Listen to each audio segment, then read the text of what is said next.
রবীন্দ্র সদনের লেখিকা তসলিমা নাসরিনের সংবর্ধনা এবং কবিতা পাঠ অনুষ্ঠানে কবি জয় গোস্বামীকে নিয়ে যে অবাঞ্ছিত মুহূর্ত তৈরি হয়েছিল তা নিয়ে জল্পনা তুঙ্গে। ওই ঘটনায় দুঃখ প্রকাশ করেছেন তসলিমা। জানিয়েছেন, শুধু জয় নয়, ওই ঘটনায় অপমানিত হয়েছেন তিনি নিজেও।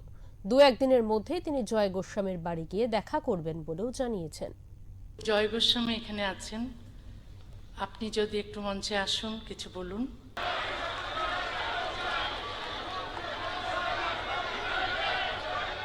এই সেই ঘটনা, কবি জয় গোস্বামীকে মঞ্চে ডেকেছিলেন তসলিমা, কিন্তু দর্শকদের একাংশের তুমুল বিরোধিতায় মঞ্চের কাছাকাছি গিয়েও আবার দর্শক আসনে ফিরে আসেন জয় গোস্বামী। শনিবার সন্ধ্যায় রবীন্দ্র সদনের ওই ঘটনায় দুঃখ প্রকাশ করলেন তসলিমা নাসরিন।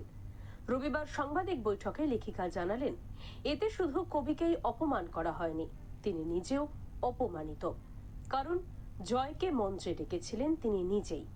না, আমার খারাপ লেগেছিল, কারণ ওটা তো শুধু জয়কে অপমান করা হয়নি, আমাকেও অপমান করা হয়েছে, কারণ আমি তো জয়কে ডেকেছিলাম।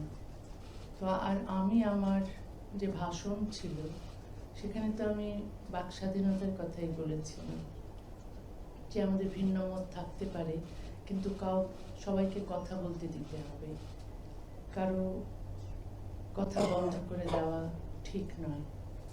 আমি তো ঠিক যে কথাটাই বলেছিলাম, যারা আমার কথা পছন্দ করেছিলেন তাদের মধ্যেই কি তারা ছিলেন যারা জয় গোস্বামীকে মঞ্চে উঠতে দেননি?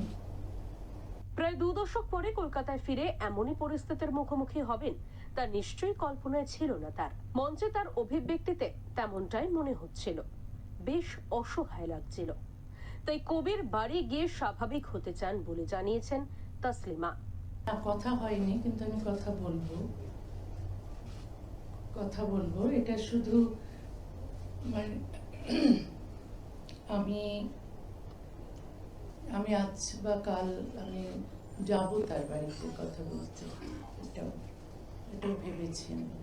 তবে তিনি আশাবাদী, তার প্রিয় শহরে এমন ঘটনার পুনরাবৃত্তি আর হবে না। অন্তত এটাই এখন তার ভালো লাগার আশ্রয়। এর মধ্যেই তিনি তার প্রিয় কলকাতাকে ফিরে পেতে চান। তাই সামনের বইমেলায় আবার আসার ইচ্ছা প্রকাশ করেছেন। খুবই আসতে চাই, আমি বলেছি। কালকে তো কবিতাও পড়েছি বইমেলা নিয়ে, আমি জানি না আপনারা দেখেছেন কিনা।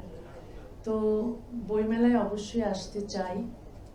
এখন মুখ্যমন্ত্রী যেহেতু বলেছেন নিরাপত্তা দেবেন, তাহলে তো আমি আশা করছি যে আমি বইমেলায় আসতে পারবো, এবং বইমেলায় সেই আগের মতো যেভাবে আমি স্টলে বসতাম, পাঠকদের সঙ্গে কথা হতো, দেখা হতো, সেই রকম পরিবেশ আমি চাই।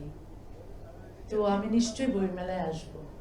তসলিমা বলেছেন, কলকাতা প্রগতিশীলদের শহর, এখানে সবাই বাক স্বাধীনতা, মত প্রকাশের অধিকারে বিশ্বাস করেন বলেই তার বিশ্বাস। রবিবার সাংবাদিক সম্মেলনে তার বক্তব্যে উঠে এসেছে বাংলাদেশের পরিস্থিতি। প্রাক্তন প্রধানমন্ত্রী শেখ হাসিনা আবার বাংলাদেশে ফিরুন, সেটাই তিনি চান বলে জানিয়েছেন লেখিকা। তবে এখানে ফুটে ওঠে আক্ষেপের সুর।